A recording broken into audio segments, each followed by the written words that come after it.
Olá, você está no canal Amador, vamos aqui falar de mais uma leitura feita e se trata do interessante Sérgio Y vai à América, do Alexandre Vidal Porto. Esse é o segundo contato que eu tenho do autor, né? É o segundo livro. No ano passado eu li, acho que o lançamento mais recente dele, que é o Cloro, né? E eu lembro de ter gostado muito desse livro, até comentei num vídeo de retrospectiva que eu estava pensando em reler. Eu agora, depois que eu terminei o Sérgio, eu fiquei com um pouquinho mais de vontade, porque por mais que sejam livros assim, escritos em tempos diferentes, eu vejo que a temática dos dois meio que podem se complementar um pouquinho, né? O Cloro já foi lançado aqui, né, quando ele já tinha contrato com a Companhia das Letras. O Sérgio não, o Sérgio tinha lançado antes dele entrar na companhia, então eles relançaram, né, agora mais recente. Esse livro é narrado em primeira pessoa, né, e quem nos conta essa história é o psicólogo chamado Armando. E logo no começo ele comenta que assim, ele não tem familiares por perto dele. No sentido de que ele já é viúvo, já não tem a esposa, ele já perdeu a mãe, as tias também, né? Ele comenta que a mãe passou um tempo a viver com as tias também. A filha que ele tem já é formada e mora fora do país. Então ele se basta por si ali naquele momento, né? E na justificativa de quê? De que ele agora, como psicólogo, e sem esses deveres, com esses relacionamentos, né, que foram ali transpassados ali pela morte, pela ausência, enfim, ele se compromete a focar nos casos que ele tem, dos seus clientes ali na clínica, e dessa maneira ele passa o tempo ali, passa o momento desde então, se interessando mais, não que ele não se interessasse antes, mas assim, um pouco mais, em demasia, nesses casos desse pessoal que vai na sua clínica, né, que procura ali. E um desses casos é o Sérgio. Então ele descreve que o Sérgio é Y de Jacobian, se não me engano, o sobrenome dele. Ele descreve o Sérgio como um dos clientes ali bem, digamos, intrigantes que ele teve, né? E que, de certa maneira, despertou um pouco, ainda mais, essa vontade de aprofundar um pouco na história dele. Tanto que, no período, ele comenta aqui, né? Considerava-se infeliz, sem que, no entanto, isso fosse perceptível. Era sóbrio, sua tristeza não transparecia. Se não professasse seus sentimentos, ninguém saberia de nada, jamais levantaria suspeitas. Mais abaixo ele continua. Acredito que sua sobriedade em relação ao que sentia era a expressão de uma alma precocemente madura. Não negava sua condição infeliz, ao contrário, reconhecia, mas a rechaçava, fugia dela, tentava derrotá-la.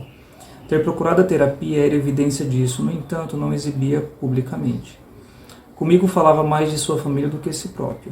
Tenho a impressão de que, ao falar da família, queria expor a história na qual provinha, e o enredo na qual fazia parte. Sérgio Jacobian queria se explicar. Entendia a genealogia da sua infelicidade inelutável, com o objetivo, eu esperava, de superá-la. Então ele percebe que, sim, ao falar mais da família, ao falar da maneira que ele foi criado, né, que ele vivia cerceado ali pela família, e tinha muito daquilo de que as pessoas esperam demais da gente, e a gente, às vezes, por não cumprir aquilo, por não entender que aquilo não vai ser feito pela gente, a gente fica meio que triste, por duas maneiras: por não suprir aquela perspectiva dos nossos familiares, em torná-los eles um pouco infelizes, né, um pouco em conseguir cumprir, e também dos familiares em não entender que o próprio Sérgio ia ter a sua própria vontade, seus próprios desejos e principalmente seus próprios caminhos, né, que o deixassem feliz. Então ele entendia que sua infelicidade partia disso. E buscando ali a terapia junto com o Armando, ele meio que deixava transparecer que ele precisava de alguma motivação que o fizesse mais feliz, né? Buscar essa felicidade. E o que o Armando compete para ele, fala para ele, né, na verdade, é sim, dá para buscar ser felicidade, tirando, não digo se isolando, né? Porque Armando, se for ver, o isolamento que ele vive hoje não foi um isolamento porque ele quis, né? Hoje ele vive sozinho ali porque ele já não tem a sua esposa, porque a morte ali acompanhou muito da vida de Armando, né? Mas a casa do Sérgio não, a parte do Sérgio é que a presença o sufoca, né? A presença traz a infelicidade dele, e a presença no quesito de que essas expectativas em cima dele, né? Não permitindo que ele tome rédea das suas próprias vontades. Então ele, né, de repente eles param, né? De repente não, eles continuam ali a terapia por um bom tempo, desde que é dado o momento ali que não, tá bom, já chega, acho que já tá ok, né? Ele se sente mais capacitado a dar sequência na própria vida, tanto que uma vez ele vai no mercado ali, encontra a mãe do Sérgio, e ele agradece o Armando que o Sérgio está feliz, conseguiu dar sequência na sua vida, é outra pessoa, mora em Nova York, estudou culinária, abriu um restaurante, tá completamente outra pessoa. Algo que surpreendeu o próprio Armando, né? Falei, nossa, que bacana, né? Ainda bem que a terapia deu efeito e tal, aquela coisa toda. Ok, passa-se os anos ali, né? Armando continua na vida dele, continua ali tratando das pessoas, e que ele se depara com a morte, né? A notícia de uma morte de uma pessoa lá nos Estados Unidos. E ele estava na notícia que era o próprio Sergio Jacobian, né? Aí nessa morte ele fica intrigado com esse tipo de coisa, porque acontece, a pessoa estava feliz, né? Aí essa coisa deixa meio ele que atônito, porque ele começa a não entender do porquê aquilo, porque com a morte um tanto que inesperada, aí o que ele começa a pensar é no sentido de que essa morte seria que tinha alguma ligação com essas conversas que ele teve durante a terapia, né? Principalmente, ele está em Nova York ali, devido ao sucesso que a terapia fez na pessoa, né? Então meio que por tabela ele estava se sentindo, o próprio irmão estava se sentindo um pouco culpado em mostrar ali o caminho para o Sérgio, e ao mesmo tempo nesse caminho fosse chegar nesse fim tão trágico. Então isso começou a perturbar ele um pouco. Então ele fica intrigado com essa morte, né?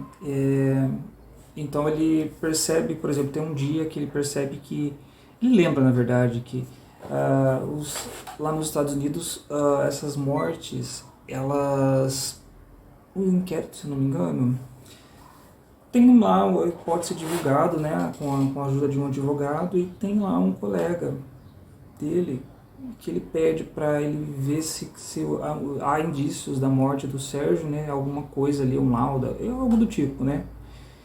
Só o que acontece, o primo dele vai buscar esses indícios lá para passar para o próprio Armando. Só que ele não acha ninguém com o nome de Sérgio Jacobian dentro das fichas lá, né? Dos homicídios do mesmo dia ali. Pelo contrário, o que ele acha é um mesmo sobrenome, mas com um outro gênero. Não se tratava de uma mulher, chamava-se Sandra Jacobian.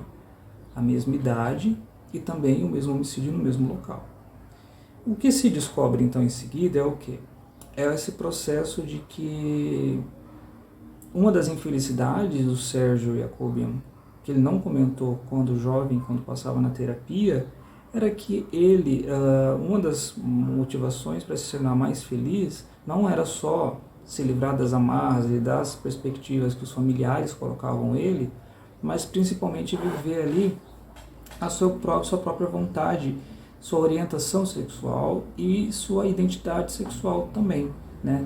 Ele era um transexual, adotou o nome de Sandra Jacobian em determinado momento de sua vida. E isso, o próprio Armando ficou desconcertado, porque ele não imaginava que era de algumas coisas que estava ali acontecendo com o Sérgio. Ele não imaginava que isso estava acontecendo com ele. Bom, eu acredito que eu contei informação, falei um pouquinho mais de informação, né? É um livro curto, né? Eu acho que é um livro de uma sentada ali, que você senta, você consegue ler numa tarde inteira. Foi o que aconteceu comigo.